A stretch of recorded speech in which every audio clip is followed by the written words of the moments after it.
আপনাদের সাথে আমি মন্দিরা নজর রাখবো আজকের খবরের দিকে। ভোররাতে আগুনের জ্বলে ভস্মীভূত হয়ে গেল ঘরের ভিতরে থাকা দামি আসবাবপত্র, জরুরি কাগজপত্র সহ শোয়ার বিছানা। সোমবার ক্রান্তি ব্লকের মহুয়াতলা ঝাড়মাঝ গ্রামের বাসিন্দা আজিনুর হকের শোবার ঘরের ভেতরে থাকা বিছানা, আসবাবপত্র এবং আরও বেশ কিছু ঘর সাজানোর দামি জিনিসপত্র আগুনে জ্বলে ভস্মীভূত হয়ে গেল। শুধু বাইকটিকে কোনো রকমে বাঁচানো গেছে, বাকি সব জিনিসপত্র আগুনে জ্বলে ছারখার হয়ে যায়। আজিনুর ইসলাম জানান, ভোর 3:45 নাগাদ আমার ভাই কাজে যাওয়ার জন্য মোবাইলে অ্যালার্ম দিয়ে রাখে, আর সে সময় ছোট ভাই আমাদের ঘরের ভেতর থেকে আগুনের ধোঁয়া বেরোতে দেখে এবং চিৎকার চেঁচামেচি শুরু করে দেয়। তৎক্ষণাৎ গ্রামবাসীদের সহযোগিতায় যে যেভাবে পেরেছে জল ঢেলে আগুন নিয়ন্ত্রণে নিয়ে আসা সম্ভব হয়েছে। তবে তিনি জানান, আমার মনে হয় কেউ ঘরের ভেতরে আগুন ধরিয়ে দিয়েছে, কারণ ঘরের ভেতরে কোনো রকম বৈদ্যুতিক সংযোগ ছিল না। এছাড়াও তিনি আরও জানান, প্রায় 2 লক্ষাধিক টাকার সামগ্রী আগুনে জ্বলে ভস্মীভূত হয়ে গেল।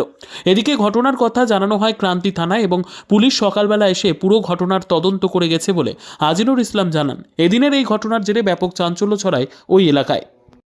এটা আমরা তো শুয়েছিলাম রাত 4:45টার দিকে। আমার ভাই জেগে উঠে ও কাজের জন্য যাওয়ার জন্য মোবাইলে অ্যালার্ম দিয়ে রাখে, তো অ্যালার্ম দিয়ে রাখে ওই জন্য টের পেয়ে ও উঠে ও কাজে যাবে বলে ও গাড়ি বের করার তৎক্ষণাৎ দেখতে পাই গেলে আমার ঘর থেকে আগুন উঠছে। তখন ও চিল্লাহাল্লা করে বলছিল সবাইকে, গ্রামবাসীকে সবাইকে বললো, ভাইয়া দাদা তোমার ঘরে আগুন। এই বলার সাথে আমরা টের পাই, তৎক্ষণাতে আমরা দরজা খুলে এসে আমরা দরজা খুলে দেখি গেলে সব আমাদের পুড়ে ছাই। তারপর আমরা কি করি, আমরা বুঝানোর চেষ্টা করি। আমাদের কল রয়েছে, কল থেকে আমরা জল নিচ্ছি আর আগুনটাকে আমরা নিভাইলাম কোনো রকম। কি মনে করছেন কিভাবে অগ্নিকাণ্ড এই ঘটনাটা? এটা তো মানুষ এটা লাগিয়ে দিয়েছে, দুষ্কৃতীরা এসে লাগিয়ে দিয়েছে, এটাই আমাদের ধারণা। কোনো সেরকম সরঞ্জাম পেয়েছেন নাকি? না, এরকম তো পাওয়া গেল না। পুলিশ এসেছিলেন? হ্যাঁ, পুলিশ এসেছে, ওনারা তদন্ত করে গেছে? হ্যাঁ, তদন্ত করে গেল। কত টাকার আপনার সামগ্রী জ্বলে? এখানে কমের পক্ষে 2 লাখ টাকার জিনিস হবে। আচ্ছা, হ্যাঁ। এটা কি শোয়ার রুম ছিল আপনাদের? হ্যাঁ, আমাদের শোয়ার রুম ছিল। এখন আমরা অন্য ঘরে থাকি, এইখানে স্টোর রুম এখন বানিয়েছি আমরা। এটাতে স্টোর রুমে আমরা স্টক কিছু জিনিস রেখেছি, এই জিনিসগুলো সবগুলো আমাদের শেষ।